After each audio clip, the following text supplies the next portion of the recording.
quisiera invitarles a que, si tienen sus Biblias, me acompañaran a un libro en la Biblia y que buscásemos un versículo. Segunda de Corintios capítulo 5, Segunda de Corintios capítulo 5, y si tienen una Biblia parecida a la mía,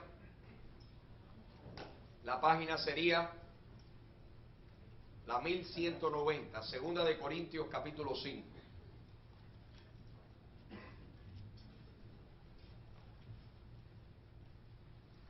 Yo creo que diariamente, por lo menos una vez, pero a veces más de una vez,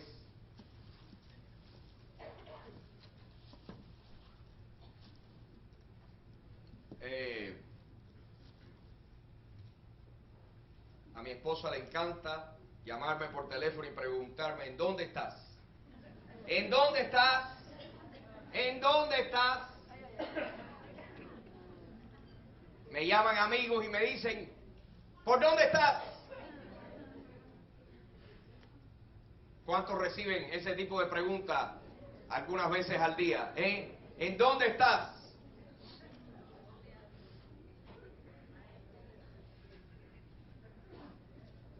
Es interesante que cuando Adán y Eva desobedecieron al Señor, y dice la Biblia que descubrieron que estaban desnudos, de repente les avergonzó el estar desnudos. Mientras que estaban en un estado de inocencia, la desnudez era perfectamente normal. Pero en el momento en que perdieron su inocencia, el estar desnudos les trajo vergüenza y bochorno. Y nos cuenta la historia sagrada que Adán y Eva estaban en el jardín, en el huerto del Edén, y un día escucharon la voz de Dios. Adán escuchó la voz de Dios que decía: Adán, Adán. Y Adán y Eva se escondieron de la presencia de Dios. Y Dios les preguntó: Adán, ¿dónde estás? ¿Dónde estás? En esta mañana yo quisiera preguntarle a cada uno de ustedes: ¿en dónde estás? ¿En dónde estás? ¿En dónde estás? Quisiera ilustrárselos, porque es importante que todos aquí identifiquemos claramente en dónde estamos. ¿En dónde estamos? Y si ustedes me lo permiten, esta cajita, este cubículo forrado de negro, este soy yo. Este soy yo. El color negro ilustra la oscuridad, ilustra impureza. Es interesante que ahí, ese soy yo. En mi condición humana, este soy yo. Como dicen las Escrituras, en pecado fui concebido. El rey David dijo: en pecado fui concebido. En otras palabras, inherentemente ya en nuestra concepción, en nuestros genes, en nuestra humanidad, en nuestra naturaleza humana, heredamos el pecado. Somos concebidos ya en pecado. Y la Biblia describe la condición humana, la condición del corazón del hombre. Dice que el corazón humano es perverso y malo, que del corazón sale todo tipo de cosas malas, todo tipo de impurezas, inmoralidades. Este soy yo, aislado de Dios. Esta es mi condición humana. Y no sé cuántos aquí pueden identificarse, si ustedes se pueden identificar, pero este soy yo. Yo quiero que usted lo sepa, este soy yo. Malo, imperfecto, lleno de defectos. Hace poco quería yo comunicar eso, porque a veces nosotros, sin darnos cuenta, nos formamos opiniones erróneas. El apóstol Pablo decía que él era el primero de los pecadores. ¿Se acuerdan de eso? palabra fiel y digna de ser recibida por todos, que Cristo Jesús vino al mundo a morir por los pecadores, de los cuales yo soy el primero. Qué malos somos todos. Siempre estamos intentando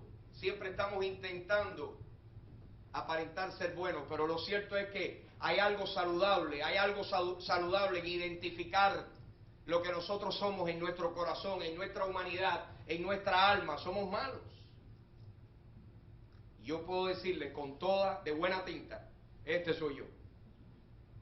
Este soy yo. Uno piensa, lo peor que podría hacer una persona es quitarle la vida a otro, ser un asesino. ¿Ustedes creen que yo he asesinado a alguien en mi vida? Sí. No lo he asesinado con una pistola, pero las ganas no me han faltado. Yo me he sentado enfrente del televisor y he visto a un delincuente darle un tiro a un empleado en una gasolinera, ¿verdad? Y en mi mente he tenido la fantasía de pararme delante de ese delincuente y ponerle así la pistola en un ojo o en la boca y pagarle. Imagínense ustedes qué clase de corazón más negro pensar que esa es la justicia, cuando en realidad aquí el único que puede vengarse es Dios. Así soy de malo yo. Y eso me ha pasado muchas veces. Ustedes saben cuántas veces yo me he puesto bravo en mi vida. Cada vez que hay algo que no funciona bien, por dentro estoy como un volcán queriendo tener una erupción. Primero con la gente más querida por mí, con los que más me quieren. Y cuántas veces la erupción no se ha quedado a nivel interno, sino que ¡bah! Y he herido con mis palabras. Yo soy malo, este soy yo. Y no sé cuántos aquí pueden identificarse, pero aquí estamos todos, dice Dios. Dice que ciertamente no hay un hombre que haga el bien y nunca peque. Dice Romanos 3:23, por cuanto todos pecaron y están destituidos de la gloria de Dios. Este soy yo. A no ser que Dios haga algo, este soy yo. Candidato para el infierno, imperfecto, inmerecedor de la gracia y el perdón de Dios. Este soy yo. Ahí es donde yo estoy. Y donde estamos todos, donde está toda la humanidad. La gente piensa que la humanidad se divide entre los buenos y los malos. Y ese es un gran error. Bueno, nada más que hay uno, que es Dios. De ahí para abajo, todos, más o menos, de una manera o de otra, pero todos estamos cubiertos de pecado, todos estamos separados de Dios, espiritualmente muertos. Cuando el Señor le dijo a Adán, no comas del árbol de la ciencia del bien y del mal, porque el día que comas de él, de cierto morirás. No se refería a muerte física, se refería a la muerte espiritual, a que entraría la muerte a su espíritu, y su espíritu quedaría separado de Dios. Ese somos tú y yo, separados de Dios. Dice la Biblia que hay una brecha, que hay una división, que nuestros pecados nos han dividido, nos han separado de Dios. Isaías 59:2 dice que vuestros pecados han hecho separación entre vosotros y vuestro Dios. Este soy yo. ¿En dónde estás tú? ¿En dónde estás tú? Ahí estoy yo. Pero quiero hablarles de algo que es la mejor noticia que ha llegado a mi vida, y creo que a la vida de ustedes, si ustedes se detienen a pensarlo bien. La mejor noticia que ha llegado a nuestras vidas es la noticia que encontramos en la Biblia, de que ahí no tenemos que quedarnos. No tenemos que quedarnos en esta condición imperfecta, pecadora, inmerecedora de Dios, porque Dios nos ama. Dios nos ama. Nos ama con un amor entrañable, con un amor entrañable. No hay manera de poder describir con palabras humanas. Miren que los vocabularios son ricos. Miren que el vocabulario, miren que el castellano es rico. No hay palabras con que describir el amor de Dios. El poeta más habilidoso del mundo, el escritor más habilidoso no podría describir el amor de Dios. Dios nos ama, Dios es bueno. Amén. Amén. Qué bueno que Dios es bueno. En una escuela habían unos niños y había uno muy malo que se llamaba Pepito. Muy travieso, muy bellaco, muy pillo, muy desobediente, muy malo. Y Pepito tenía un amiguito que se llamaba Carlitos. Y en las Navidades, la maestra, la profesora, la señorita Margarita, la profesora, vino a la escuela con unos regalitos. Y llamó a Carlitos y le dijo: Carlitos, ven acá, tengo este regalito para ti. Y le hizo un regalo. Y llamó a Pepito y le dijo: Pepito, ven acá. Y Pepito vino y le dijo: tengo este regalo para ti. Y los dos se quedaron contentísimos con aquel juguete que la maestra les había regalado y se fueron. Y Carlitos, cuando se iba, le dijeron: ¿viste, Pepito? ¿Viste? Nos portamos bien, fuimos buenos y la maestra nos hizo estos regalos. Y Pepito le dijo: no, Carlitos, tú y yo no somos buenos, la maestra es buena. Tú y yo no somos buenos, pero Dios sí es bueno. Tú y yo estamos aquí. Y lo interesante es que Dios, la Biblia es una fuente inagotable de riquezas. Una fuente inagotable de riquezas. Y yo quisiera hoy que ustedes fueran conmigo a un versículo que está en 2 de Corintios capítulo 5. Y quisiera hacerles una anécdota. Cuando yo era niño y estaba en la escuela, gracias a Dios por las maestras. Esas maestras que están aquí en esta mañana, quiero que sepan, tengan esperanza de que el trabajo de ustedes no es en vano. Maestros que se dedican a enseñar a los niños.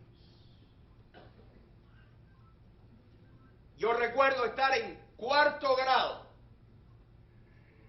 y tener una maestra que nos dijo a todos: a ver, hoy vamos a aprendernos las preposiciones.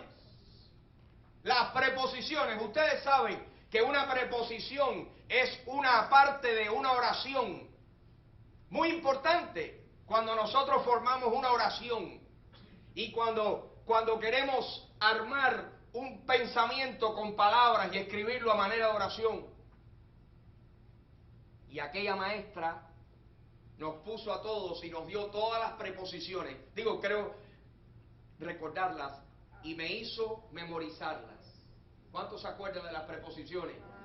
A, ante, bajo, cabe, con, contra, de, desde, en, entre, hasta, hacia, para, por, sin, según, sobre, tras. ¡Wow! El burro pensó un día.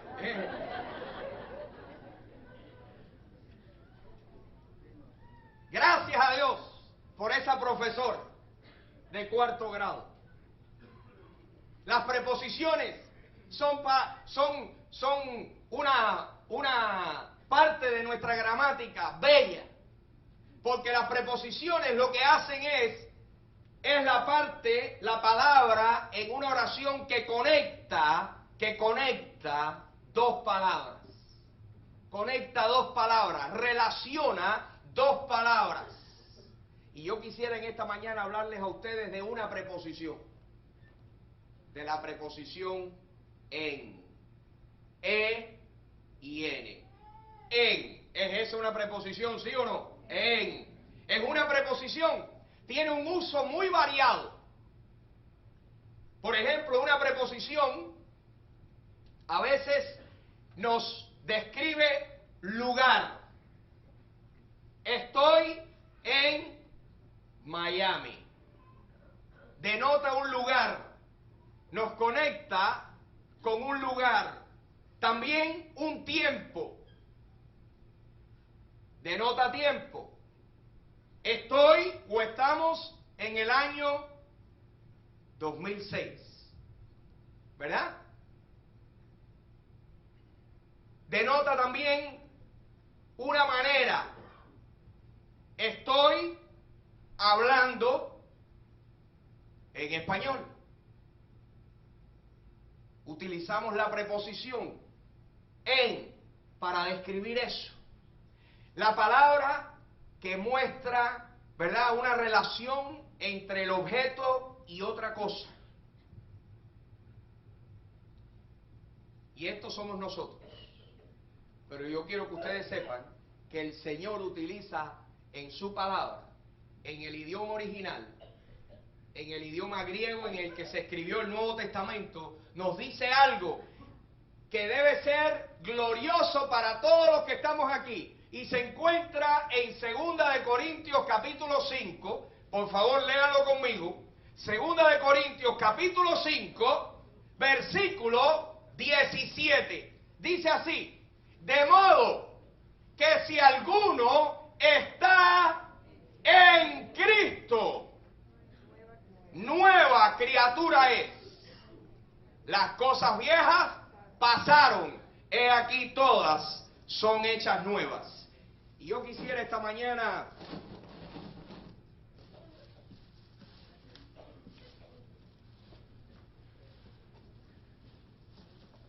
ilustrarle lo que significa eso.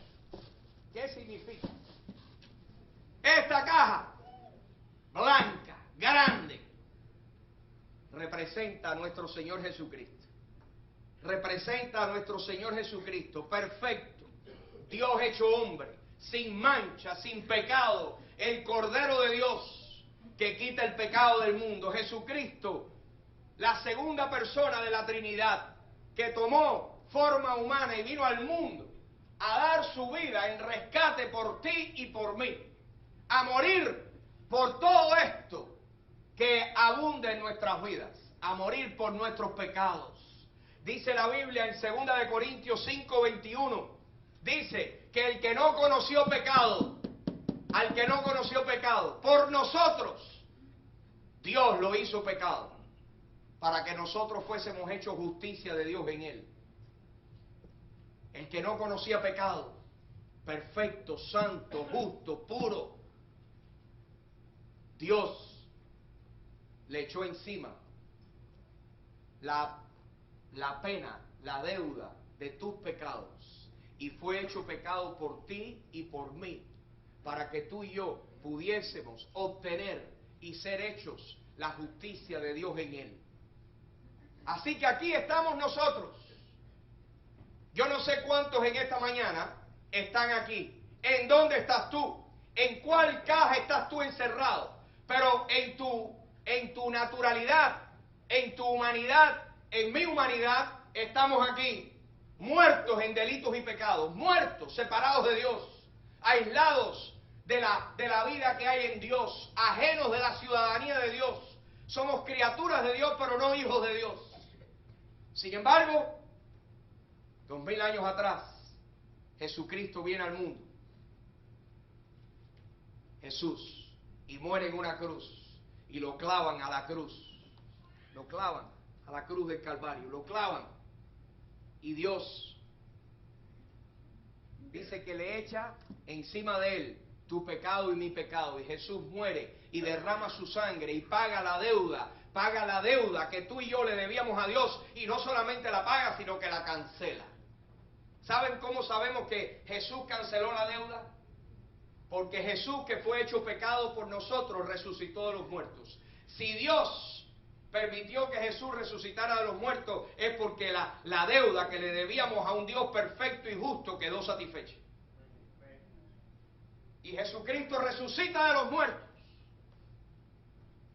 Y ahora, esa noticia, esa buena noticia, que es lo que se le conoce como la buena nueva, el evangelio, la palabra evangelio quiere decir buenas nuevas, buenas noticias, es que tú y yo podemos ser lavados de nuestros pecados, podemos ser limpiados y quedar blancos como la nieve.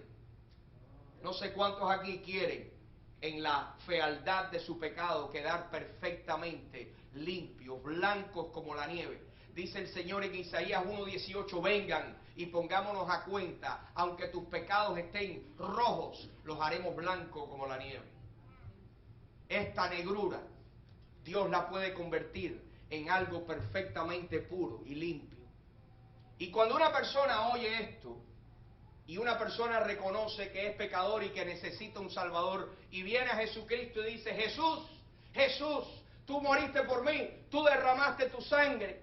Dentro de unas semanas vamos a comenzar a ver, estoy seguro, la película La Pasión de Jesucristo, y mejor que ninguna otra película de las tantas películas que se han hecho de la vida y la pasión de Jesucristo. Esta película de Mel Gibson, ustedes saben que es la que más se acerca y no lo describe todo. Y lo vamos a ver, y vamos a ver lo que nuestro Señor hizo. Y cuando una persona que adentro en su corazón le dice, Jesús, yo creo que tú hiciste eso por mí, porque tú me amas a mí, y tú me quieres perdonar a mí, y tú me quieres limpiar a mí, yo sé que lo hiciste por mí, yo lo creo. Cuando una persona cree en Jesucristo, dice Efesios capítulo 1, versículo 12, en Él también ustedes, habiendo oído la palabra de verdad, el evangelio de vuestra salvación, y habiendo creído en Él, fuiste sellados con el Espíritu Santo de la promesa. En el momento en que escuchamos la palabra de Dios y creemos en nuestro corazón que Jesús hizo eso por mí, cuando lo personalizamos, de repente Dios abre sus brazos y Jesucristo hace algo maravilloso. ¿Qué hace el Señor Jesús? Jesús abre sus brazos y abre su cuerpo y nos coloca en Él.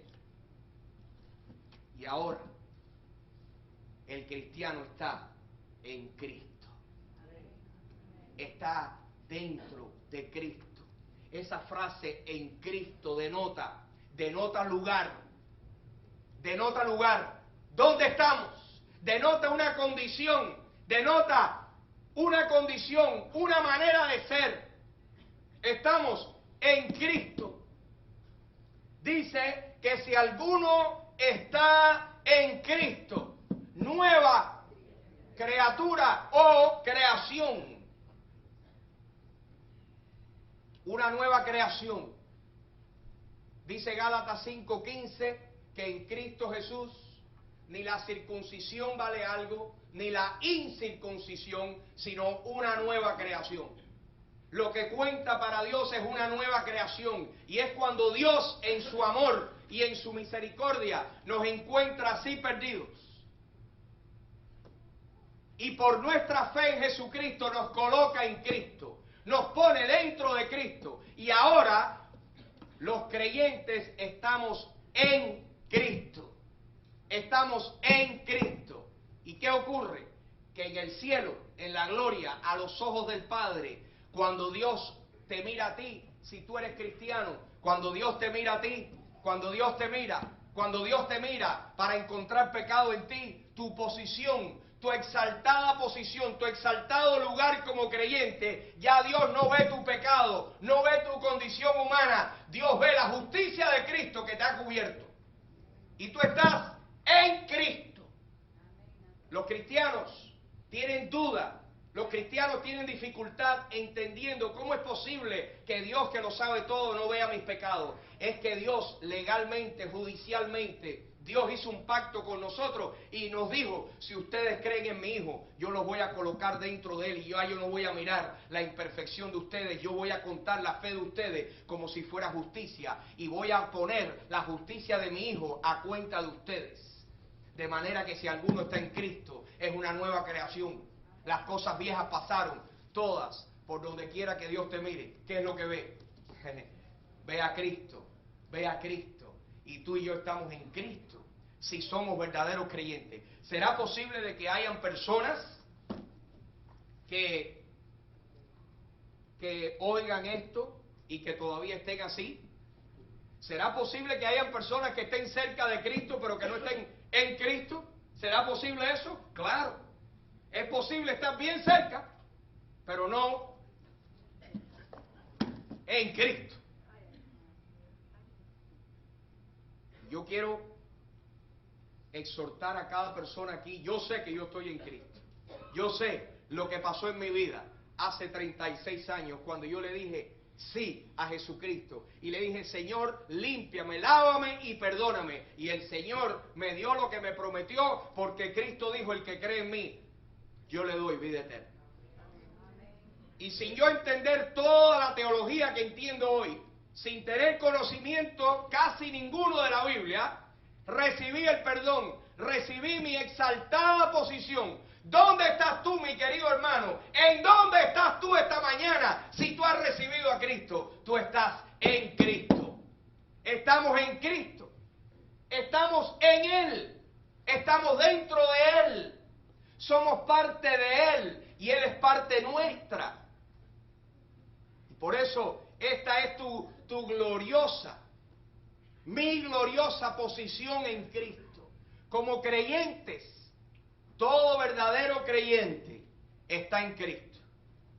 Judicialmente, legalmente, Dios firmó un convenio, Dios firmó un acta. ¿Y saben lo que Dios puso en esa acta? Había un acta que estaba en contra tuya y en contra mía, y es la cantidad de veces que le hemos fallado a Dios. La maldad que hay en nuestro corazón, en nuestras vidas, la cantidad de veces que hemos roto las leyes de Dios. Ese era el acta. Ese era el acta que estaba en contra tuya y en contra mía. Y Jesucristo, Dios tomó esa acta y por Cristo morir en la cruz y por tú creer en Él, Dios puso abajo: perdonado. Estamos perdonados porque estamos en Cristo. Estamos perdonados. Somos nuevas creaciones en Cristo. En cuanto a tu posición, tú eres una nueva creación. Una nueva creación en Cristo Jesús. Quisiera, por favor, que me acompañaran al libro de Efesios, que es el libro que habla de las cosas celestiales. Menciona cosas celestiales en Efesios capítulo 1. Efesios capítulo 1. Y Efesios, qué interesante que el libro de Efesios, la frase predominante en el libro de Efesios es en Cristo. En Cristo. A ver, repítanlo conmigo: en Cristo. En Efesios 1 dice que nosotros, versículo 3, hemos sido bendecidos con toda bendición espiritual en los lugares celestiales en Cristo. Tú has recibido todas las bendiciones del cielo por tú estar en Cristo. Todas las bendiciones que le pertenecen a Cristo ahora son tuyas y mías, porque nosotros estamos, si hemos recibido a Cristo, estamos en Cristo. Quiere decir que todo lo que le pertenece a Cristo me pertenece a mí y te pertenece a ti, porque estamos en Cristo. Dice, versículo 4, que Dios nos escogió en Cristo antes de la fundación del mundo, para que fuésemos santos y sin manchas delante de Él. Dice el versículo 5, que fuimos adoptados, que fuimos predestinados en Cristo para ser adoptados hijos suyos. Dice el versículo 6, que para alabar a la gloria de la gracia de Dios, Dios nos hizo aceptos o aceptados en el amado. ¿Y quién es el amado? Cristo. Hemos sido aceptados. Tú no tienes que sentirte más nunca rechazado si tú has recibido a Cristo, porque Dios dice en su palabra que Él te hizo a ti aceptado en Cristo. Que te escogió antes que el mundo fuera mundo, para que tú fueras santo y sin mancha delante de Él. Te predestinó, te bendijo con toda bendición espiritual. Dice que, versículo 8, que nos hizo sobreabundar en toda sabiduría e inteligencia. Dice el versículo 11, que en Él, o sea, en Cristo, tuvimos herencia. O sea que tú eres heredero. ¿De qué? Heredero de todo lo que es de Dios.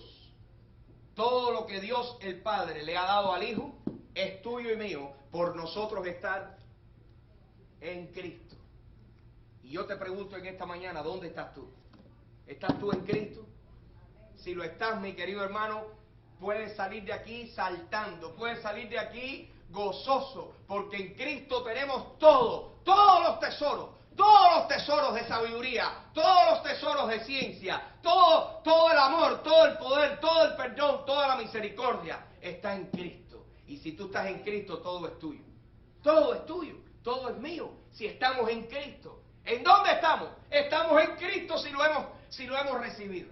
La pregunta es si lo hemos recibido de verdad. ¿Lo has recibido tú o estás tú solamente cerca? Cerca de Cristo, pero no en Cristo. ¿Dónde estás? ¿Dónde estás? Dice que los que estamos en Cristo hemos recibido todas las cosas. Miren lo que dice el versículo 13. Dice que en Él, en Cristo, nosotros también, habiendo oído la palabra de verdad, el evangelio de nuestra salvación, y habiendo creído en Cristo, fuimos sellados con el Espíritu Santo de la promesa. Tú has recibido el sello de Dios. ¿Sabes lo que es un sello? Pues el sello es el símbolo de propiedad. Es lo que se le pone a algo cuando es propiedad oficial.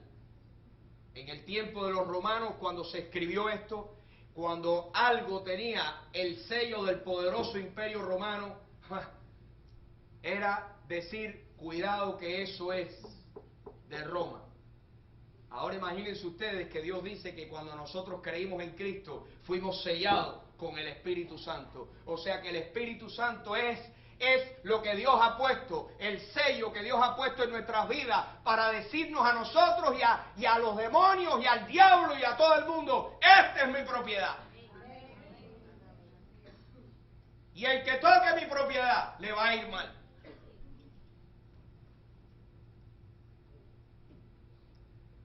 Todo eso es nuestro. El capítulo 2 habla de que nos dio vida a nosotros en Cristo, cuando estábamos muertos en pecados. Dice que en Cristo hemos sido resucitados a vida nueva. Habla Colosenses capítulo 3. De manera que si alguno está en Cristo, busquen las cosas de arriba, donde está Cristo sentado a la diestra de Dios. Porque habéis muerto y vuestra vida está escondida con Cristo en Dios. Si estamos en Cristo, nuestra vida está escondida con Cristo en Dios. Ya tú no tienes que estar parado, basado en tu justicia, basado en tus obras buenas, basado en tus actos. Tú y yo estamos en Cristo. Estamos en Cristo. Y esa es una bendición. Porque si nosotros comprendemos eso y nos adueñamos de eso, esta verdad puede cambiar nuestras vidas. Esta verdad puede cambiar nuestras vidas, porque si esta verdad prende en nuestro corazón, algo va a suceder, y es que nuestra vida, nuestra conducta aquí en la tierra va a empezar a ser diferente. Vamos a empezar, si esto prende de verdad en nuestro corazón y nos adueñamos de esta verdad, lo que ocurre es que la vida de Cristo empieza a manifestarse a través de nosotros. La vida de Cristo, la conducta de Cristo, la manera de pensar de Cristo, la manera de actuar de Cristo. Si nosotros nos damos cuenta que en realidad estamos en Cristo y que Cristo está en nosotros, quiere decir que la vida que yo puedo vivir ahora es la vida de Jesús. Y por eso el apóstol Pablo dijo en Gálatas 2:20, con Cristo estoy juntamente crucificado, y ya no vivo yo, mas vive Cristo en mí.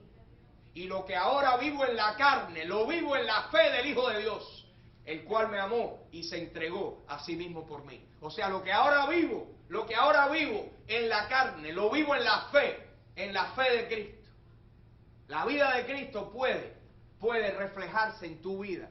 La vida de Cristo puede manifestarse a través de nosotros. Podemos pensar, podemos actuar, podemos diariamente recordar que estamos en Cristo. Y si alguien aquí esta mañana no está en Cristo, por favor no se vayan de aquí sin estar. que si alguien le pregunta ¿en dónde estás? Espiritualmente hablando, que tú puedas decir, yo estoy en Cristo. Yo estoy en Cristo. Amén. Que tú en tu corazón llegues al punto en tu vida donde digas, Señor, soy malo o mala, no me merezco el perdón, pero yo creo que tú enviaste a tu Hijo a morir por mí, que tú me amas a mí tanto que enviaste a tu Hijo a morir por mí, y Jesucristo murió y resucitó, y yo creo eso, que lo hizo por mí. Sálvame, Dios mío, sálvame, creo en Cristo. Si tú haces eso, antes de irte de este lugar, en esta mañana, tú puedes estar seguro que estás en Cristo. Ya no tienes que preocuparte de tu perdón, no tienes que preocuparte de tu destino eterno, porque donde esté Cristo, ahí estarás tú si tú estás en Cristo. La razón que los cristianos hablamos de estar en el cielo, de ir al cielo, es ¿por qué? Porque en el cielo está Jesucristo, y al nosotros estar en Cristo, ahí es donde nos va a tener el Señor al lado de Él, porque estamos en Cristo. Tú puedes tener esa seguridad. No es arrogancia, al contrario, es una sublime humildad darnos cuenta que no hay nada bueno en nosotros que nos haga merecedores del perdón y de la salvación. Es la expresión máxima de humildad y de fe. Decir, Dios no depende de mí, depende de Cristo y yo creo en Él. Dame el perdón, dame la vida eterna. Jesús dijo, el que cree en mí tiene vida eterna. Tú puedes creer en Él y recibir la vida eterna. Y este es el mensaje que transforma vidas. Este es el mensaje que nos hace pasar de muerte a vida. Este es el mensaje que nos hace pasar del reino de las tinieblas al reino del amado Jesús. Estar en Cristo. Yo quisiera terminar con un momento de oración. Y vamos a ponernos de pie.